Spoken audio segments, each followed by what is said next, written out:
Coach Guevara open with a comment, and then we'll take questions for our student athletes. Coach, take it away.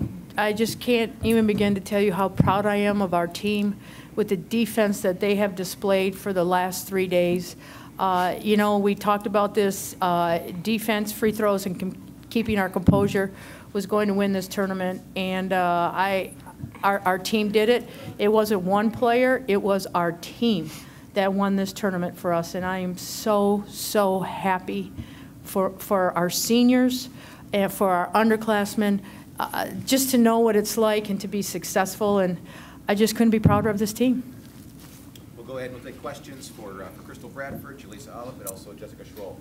Hey, Crystal, how much was last year's final 1.5 seconds to go? How much was that a motivator for this season? It was a learning experience, and I felt that we didn't even want it to be that close. So we was playing 40 minutes, period. We wanted to play the whole time, and it paid off at the end. How did the final 1.5 seconds feel today? Unexplainable.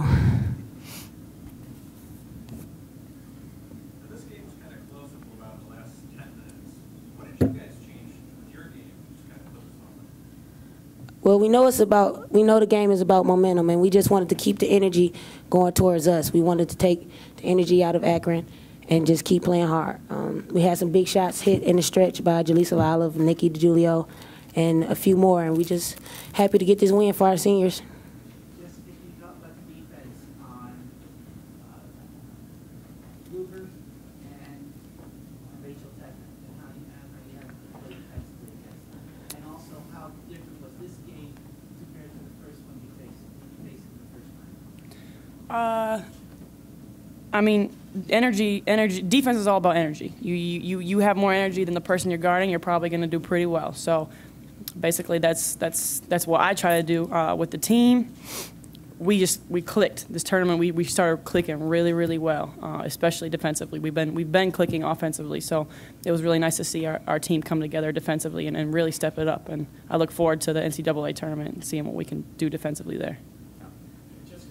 First of all, how's your wrist or your arm? It's okay. I'm going to go get some x-rays later, but right now I'm just going to focus on the win and celebrate with my team. So. As your coach mentioned, I mean, it was really a team effort. Can you just talk about the balance and the depth you guys showed today? Oh, definitely. We had, I think, how many people did we have in double digits? 6 people. We had 6 people in double figures, so that's amazing. You can't scout us. If you are trying to shut down, you know, CB, I'm going to step up. You try to shut down me, Nikki's going to step up. You try to shut down Nikki, Jo is going to step up. It doesn't matter who you're trying to stop. We're a very hard team to scout, so I think that's definitely a huge advantage is our depth. Agreed. Chris, you've been one of the top players in the conference all year. Finished third in the year voting, but did you come into this tournament with a little bit of chip on your shoulder?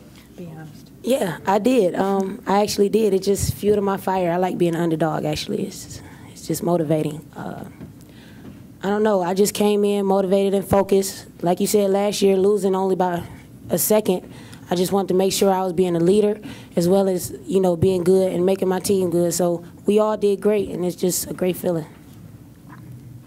Jalisa, how's your lead? I think you went down there at the 7-4. What was going through your head? I was just like, gotta get back and get running, get my adrenaline pumping. I won't even feel it.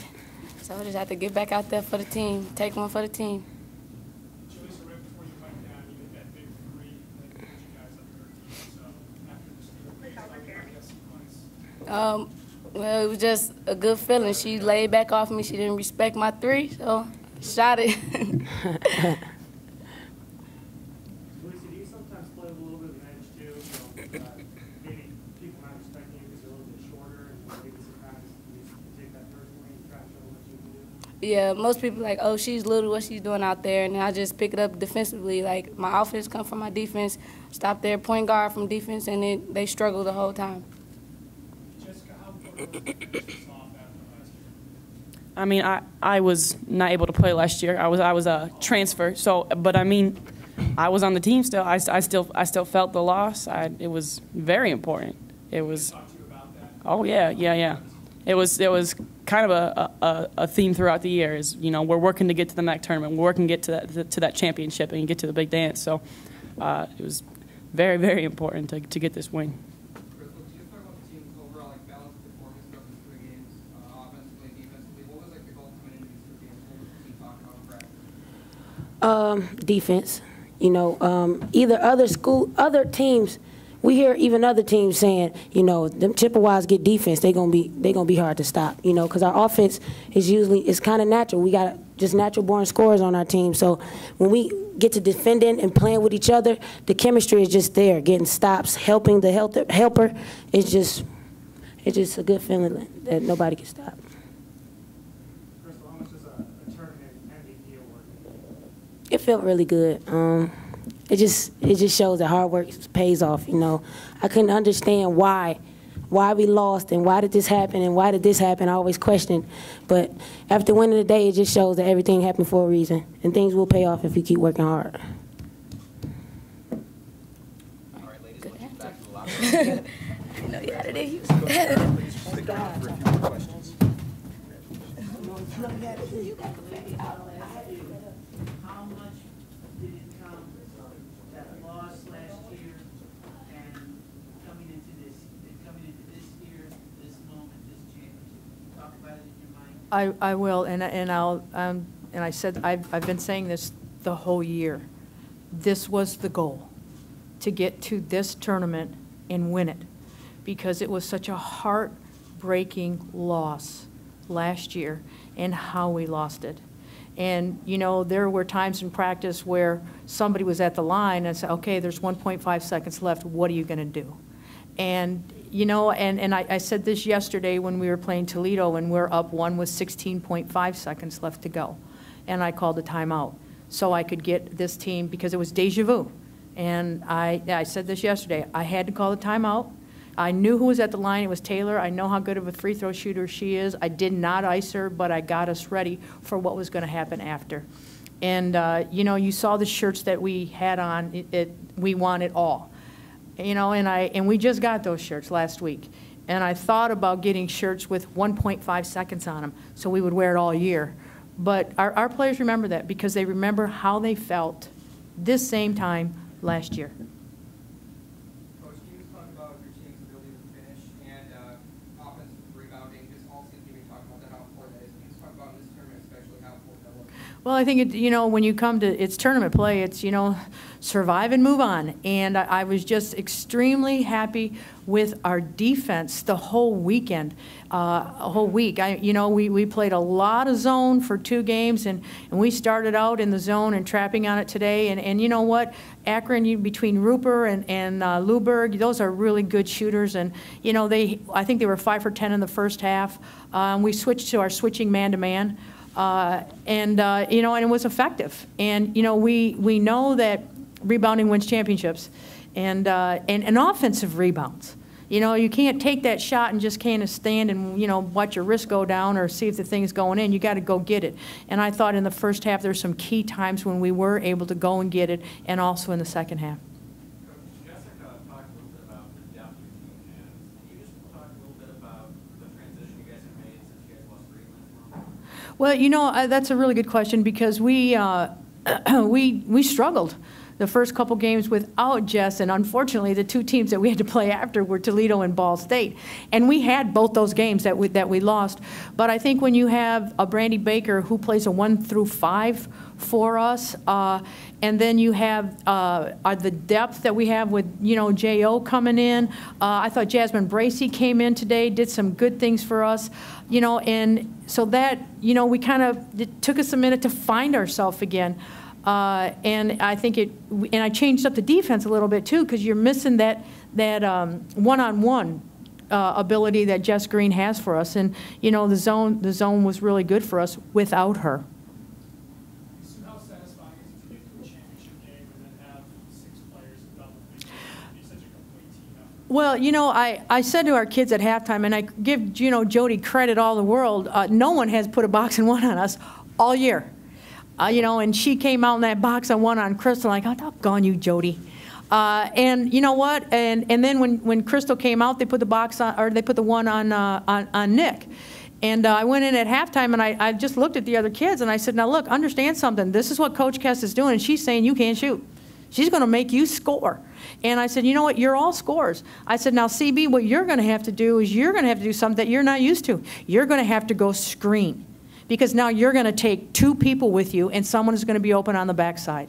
And she did that, and then we had people knock down shots. And, you know, that's the bottom line, knocking down shots, and when you don't knock them down, then you better darn well make sure the other team doesn't.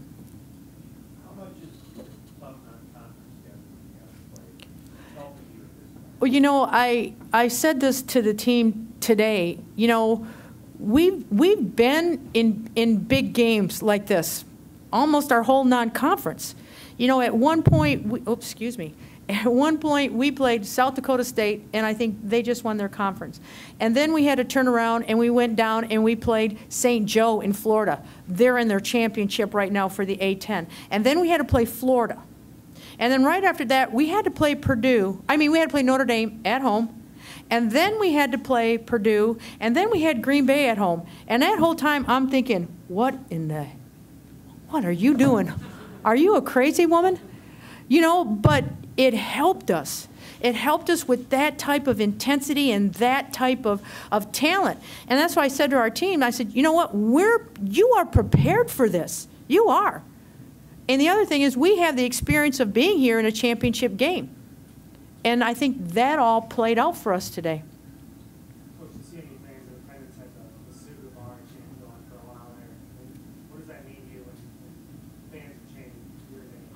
Well, that just means, you know, today they like the decisions the coach made. You know, because you got your days where they're maybe chant your name, and then you have some days where, what in the hell is she doing? You know, so I just think we have really good fans, and they've been very, very supportive of us throughout my 6 years here. You know, and they've been with us through thick and thin. They've been with the women's basketball program at Central Michigan through thick and thin. So I just appreciate all the support and the love that they give to us. I just want them to feel the love that we have for them, too. Coach, can you talk about Jasmine and Brandy more specifically in this tournament, the impact they made, especially on rebounding the basketball? Well, I think, you know, Jasmine, she goes 5 for 5 yesterday. She came in, you know, she didn't play the first time against Akron. She had a pretty sore back. And I think, you know, her ability to rebound, but she finished. She finished the whole tournament. She caught it, and she finished it. So that's really big. And you guys, I've said this about Brandy. She's a warrior. I mean, I think she played 40 minutes today. She played 40 minutes yesterday. I do not like seeing her sit on the bench. And I am going to have a major adjustment next season without her.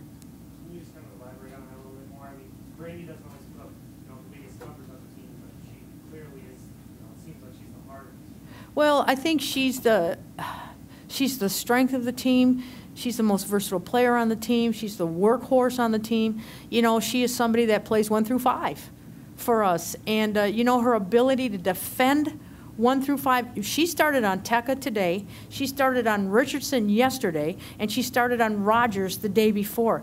You guys, those are 3 really good post players that Brandy Baker defended. And then I think the other day I put her on the point guard just for the size to give Schroll a breather. So, you know, she's the backbone of our program. She was the first big-time recruit that verbal to us. She had an opportunity to go to Texas A&M and Michigan State. She made official visits there, and she came to Central Michigan. And we have built our program on that kid's back. Coach, can you just talk a little bit about Crystal Bradford's progression that you've seen throughout the You gotta love her, don't you? I think Crystal has come a long way. I think she's become much more disciplined offensively. I think that she understands. I told Crystal, you know, you're a baller. There's no doubt about it. You can hoop with the best of them. But when you become a student of the game, then watch out. And she's done a much better job of watching tape, really staying focused. She was focused this whole tournament. And I just think that she hasn't, she's progressed.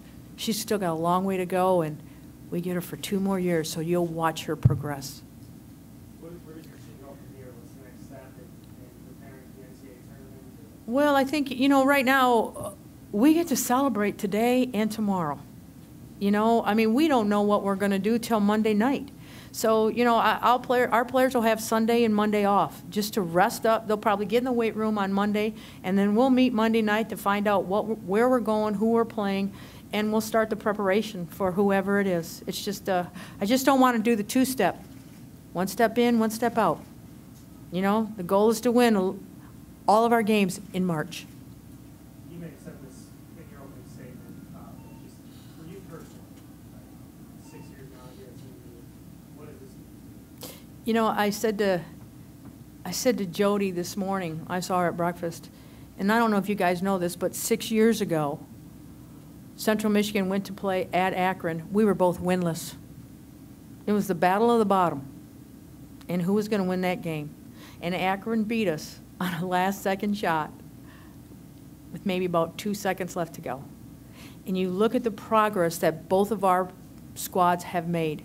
But I think for us, I said this my first year at Central, we were the best 6-23 team in the country. And changing the culture, we talk about a championship culture at Central and what we have to do to create that. And I think for our players, for our assistant coaches, for me, you know, it's you put your hard hat on and you got to go to work and you have to persevere and you have to be determined and you have to get quality kids, and that's what we've been able to do. Thank you, Sue. Okay, thank you.